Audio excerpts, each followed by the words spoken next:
Hello, guys. Tim here again. Here another review. This time for Luke Cage to continue my Netflix, basically Marvel review-a-thon, which I've been doing.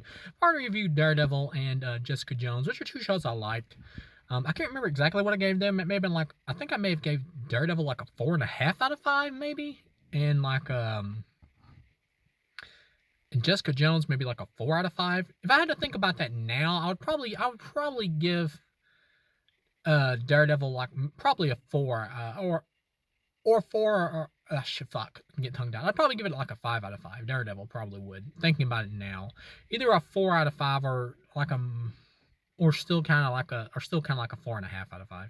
But Jessica Jones would most likely stay at like a 4 out of 5. Um, but yeah, I still pretty much overall feel the same way about those shows as I did then. As far as like Luke Cage goes, I'll say it lasted 2 seasons. For the 2 seasons I watched as a whole, I liked it. From 1 to 5 stars, I give this show a 3. It's good. It's fine. It's enjoyable. I would say watch it if you're a comic book fan and if you're a fan of Luke Cage. The show is not great. It has obvious problems. I will say the one that sticks out to me is the fact that Mahershala Ali actually, I had no idea he was in this. Actually plays like who you think's going to be the main villain in the first season. Cottonmouth. Had some spit in my mouth there for a second. My kind of dried out here, getting thirsty.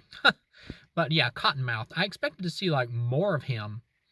Or I expected him to last longer, but they kind of try to make it like a surprise that he gets killed by his like family relative, played by Alfre Woodard, who does a good job in the show. And she eventually kind of like shifts over to become like the main villain. And you got this dude named Shades, who's like the sidekick to both of them, who was actually in Army of the Dead. He played an asshole in that too. He plays an asshole here as well, and he does a good job.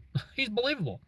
The guy who plays Luke Cage does really good. I think he's really good in the role. I liked him in Jessica Jones. I like him here even more, actually. I think he's better here. This show doesn't have all the unnecessary like sex scenes that like Jessica Jones had. That show had way too many just forced in, thrown in sex scenes. And I have no problem with like sex scenes or whatever, but that show just had them way too forced.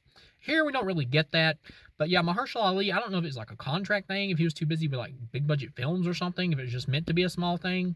But he should have just been the main villain of that first season. Then maybe kill him at the end of the season. Then uh, go over to like Alfre Woodard as like being the main villain for like season 2. I feel like that would have worked better.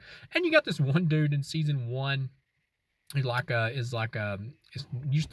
grew up with Luke Cage or whatever, and he's now like a supervillain who has powers. He wears an outfit, I mean, that gives him powers, and he can like throw stuff at like expert aim and all that. And he's got like these bullets that can like shoot into Luke Cage's body and damage him on the inside. His character, like the acting for it, he's okay. And by the end, I kind of warmed up to him. He did a good job for what he was supposed to be. He's just like really over the top, like a comic book villain. But yeah, overall, the show was fine. It was good. Would I watch it again? Probably not. But I really wouldn't watch any of these Netflix shows again, mostly just because, well, shows are over. So I wouldn't really want to like go back into them again unless I was having like some kind of massive like MCU marathon. But this was a good show. It's not as good as the first two that I reviewed and watched, but it was good. It was fine.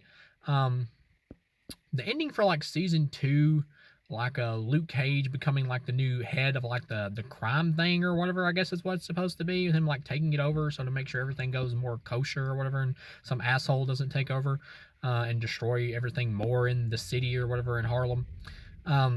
I don't really know if I buy that he would do that, but yeah, overall, it's a 3 out of 5. This was a good, fine show. I liked it, and I recommend it if you're a fan of the character, or if you just want to see like a good, fine Marvel show. So thank you guys for watching, and I'll see you again.